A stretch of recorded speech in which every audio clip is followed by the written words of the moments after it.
A Ghost Story by Mark Twain. I took a large room far up Broadway. I was glad enough when I reached my room and locked out the mold and the darkness. A cheery fire was burning in the grate, and I sat down before it with a comforting sense of relief. For 2 hours I sat there, thinking of bygone times, recalling old scenes and summoning half-forgotten faces out of the mists of the past. The fire had burned low. A sense of loneliness crept over me. I arose and undressed, moving on tiptoe about the room, doing stealthily what I had to do, as if I were environed by sleeping enemies whose slumbers it would be fatal to break. I slept profoundly, but how long I do not know. All at once I found myself awake, and filled with a shuddering expectancy. All was still, all but my own heart. I could hear it beat. Presently the bedclothes began to slip away slowly toward the foot of the bed, as if some one were pulling them. I could not stir. I could not speak. Still the blankets slipped deliberately away, till my breast was uncovered. Then, with a great effort, I seized them and drew them over my head. I waited, listened, waited. Once more that steady pull began, and once more I lay torpid a century of dragging seconds till my breast was naked again. At last I roused my energies and snatched the covers back to their place and held them with a strong grip. I waited. By and by I felt a faint tug, and took a fresh grip. The tug strengthened to a steady strain. It grew stronger and stronger. My hold parted, and for the third time the blanket slid away. I groaned. An answering groan came from the foot of the bed. Beaded drops of sweat stood upon my forehead. I was more dead than alive. Presently I heard a heavy footstep in my room. The step of an elephant, it seemed to me. It was not like anything human. But it was moving from me. There was relief in that. I heard it approach the door, pass out without moving bolt or lock, and wander away among the dismal corridors, straining the floors and joists till they creaked again as it passed, and then silence reigned once more. When my excitement had calmed, I said to myself, "This is a dream, simply a hideous dream." And so I lay thinking it over until I convinced myself that it was a dream, and then a comforting laugh relaxed my lips, and I was happy again. I got up and struck a light, and when I found that the locks and bolts were just as I had left them, another soothing laugh welled in my heart and rippled from my lips. I took my pipe and lit it, and was just sitting down before the fire when down went the pipe out of my nerveless fingers, the blood forsook my cheeks, and my placid breathing was cut short with a gasp. In the ashes on the hearth, side by side with my own bare footprint, was another, so vast that in comparison mine was but an infant's. Then I had had a visitor, and the elephant tread was explained. I put out the light and returned to bed, palsied with fear. I lay a long time, peering into the darkness and listening. Then I heard a grating noise overhead, like the dragging of a heavy body across the floor, then the throwing down of the body, and the shaking of my windows in response to the concussion. In distant parts of the building I heard the muffled slamming of doors. I heard, at intervals, stealthy footsteps creeping in and out among the corridors and up and down the stairs. Sometimes these noises approached my door, hesitated, and went away again.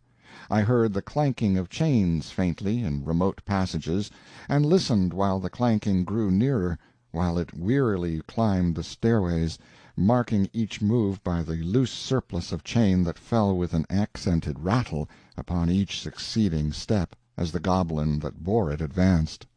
I heard muttered sentences, half-uttered screams that seemed smothered violently, and the swish of invisible garments, the rush of invisible wings. Then I became conscious that my chamber was invaded, that I was not alone. I heard sighs and breathings about my bed, and mysterious whisperings. 3 little spheres of soft phosphorescent light appeared on the ceiling directly over my head, clung and glowed there a moment, and then dropped, two of them upon my face, and one upon the pillow. They spattered liquidly, and felt warm. Intuition told me they had turned to gouts of blood as they fell. I needed no light to satisfy myself of that.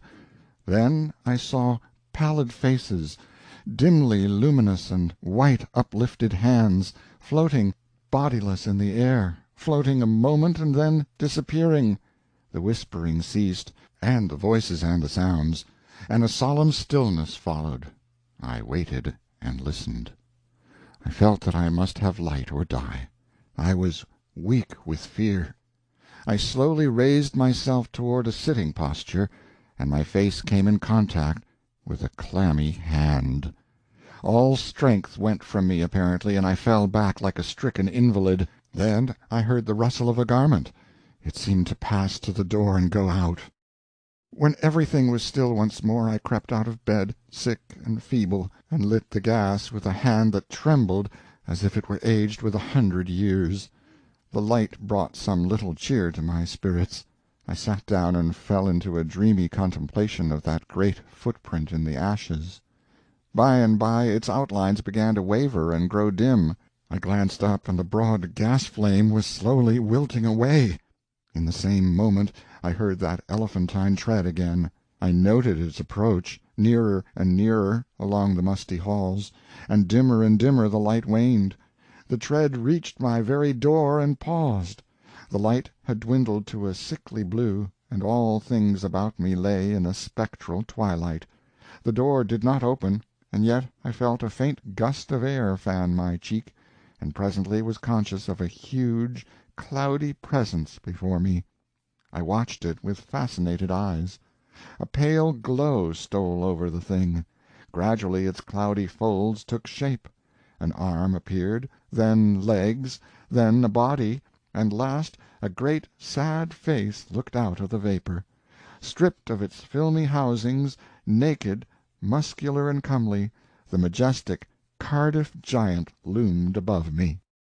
All my misery vanished, for a child might know that no harm could come with that benignant countenance.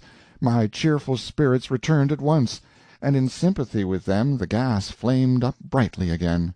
Never a lonely outcast was so glad to welcome company as I was to greet the friendly giant. I said, "Why, is it nobody but you? Do you know, I have been scared to death for the last 2 or 3 hours. I am most honestly glad to see you. I wish I had a chair. Here, don't try to sit down in that thing." But it was too late. He was in it before I could stop him, and down he went. I never saw a chair shivered so in my life. "Stop, you'll ruin Too late again. There was another crash, and another chair was resolved into its original elements. "Confound it, haven't you got any judgment at all? Do you want to ruin all the furniture on the place? Here, you petrified fool!" But it was no use. Before I could arrest him he had sat down on the bed, and it was a melancholy ruin. "Now what sort of a way is that to do? First you come lumbering about the place bringing a legion of vagabond goblins along with you to worry me to death, and then when I overlook an indelicacy of costume which would not be tolerated anywhere by cultivated people except in a respectable theater, and not even there if the nudity were of your sex, you repay me by wrecking all the furniture you can find to sit down on. And why will you? You damage yourself as much as you do me.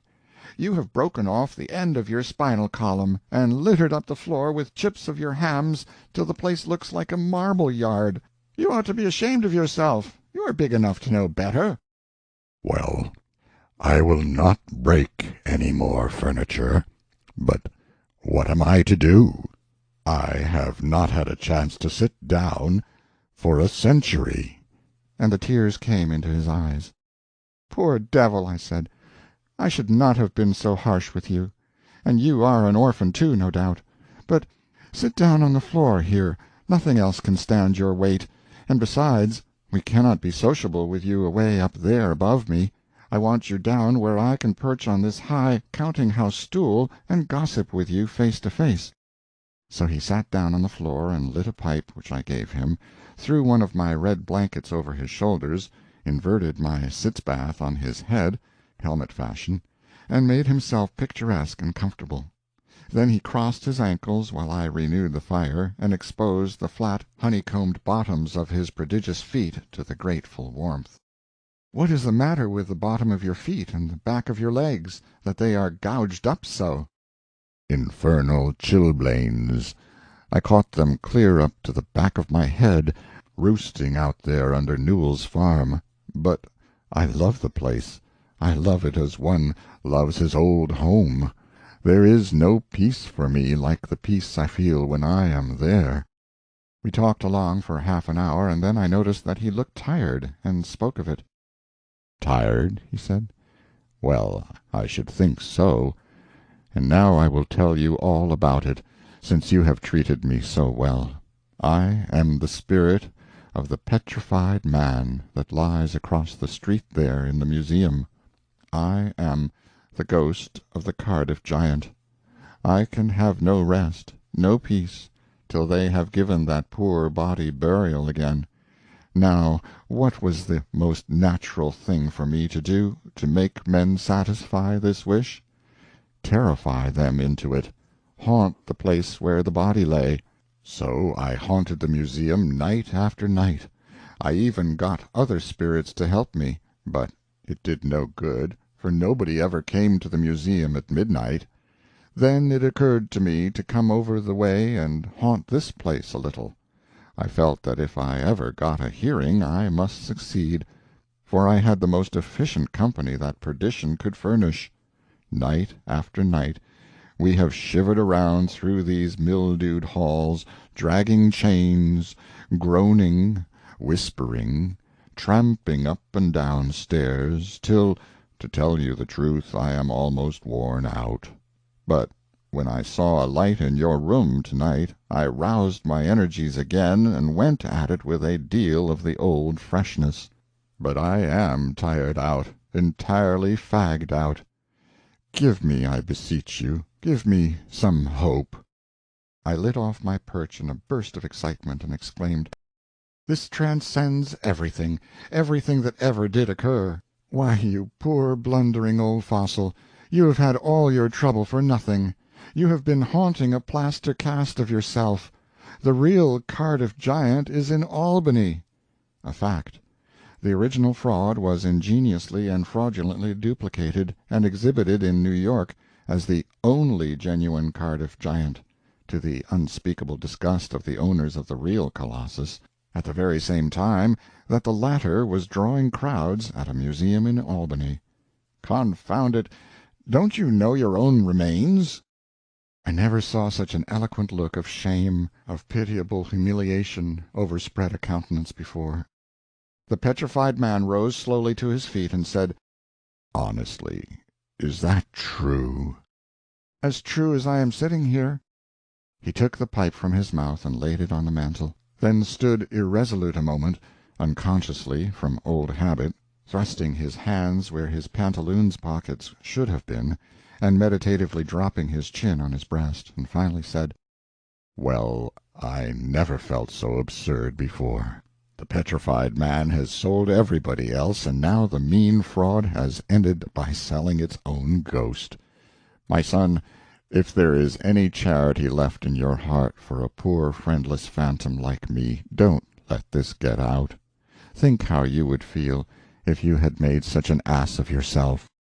I heard his stately tramp die away, step by step down the stairs and out into the deserted street, and felt sorry that he was gone, poor fellow, and sorrier still that he had carried off my red blanket and my bathtub. If you like the video, put a like, subscribe to the channel, and click on the bell to not miss our new videos.